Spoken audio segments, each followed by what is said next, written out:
America में हो गया है देर रात शटडाउन। ऐसा क्यों हुआ, किस लिए हुआ, क्या कारण थे? मैं आपका दोस्त राहुल। दोनों पक्षों में देर रात हुआ झटका जब वो बजट पेश कर रहे थे।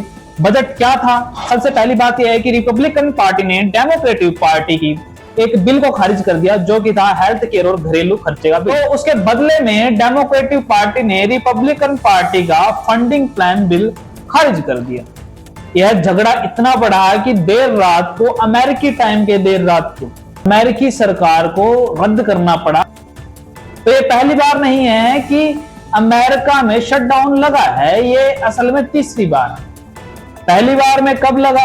पहली बार में यह शटडाउन 22 दिसंबर 2018 को लगा था, जो कि 35 दिन तक चला था, यानी कि 25 जनवरी 2019 तक। आखिर क्यों लगा था?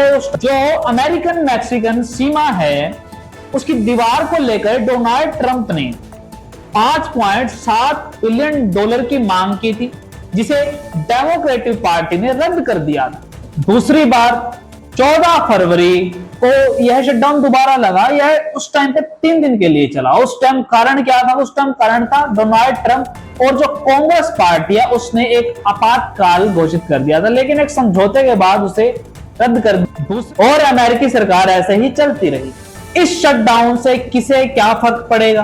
क्या चीजें चालू रहेंगी, क्या चीजें बंद हो जाएंगी? चलिए जानते हैं ध्यान से।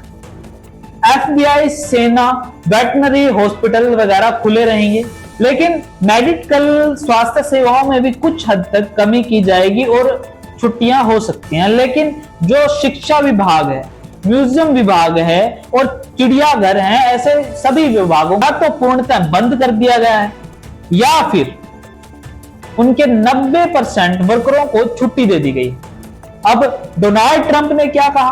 डोनाल्ड ट्रंप ने सीधा सीधा डेमोक्रेटिक पार्टी के ऊपर हमला करते हुए कहा है कि इससे सरकार को तो घाटा, लॉस हो ही रहा है, साथ ही साथ आम जनता को भी उतना नुकसान होगा, लेकिन उससे ज्यादा नुकसान होगा सरकारी कर्मचारियों को, क्योंकि हो सकता है कि इस शटडाउन से बहुत से सरकारी वर्करों को उनकी जॉब से हाथ धोने पड़ जाएं और वह बेरोजगार हो जाएं। आपका दोस्त राहुल, कैमरामैन रजत इंदौरा के साथ।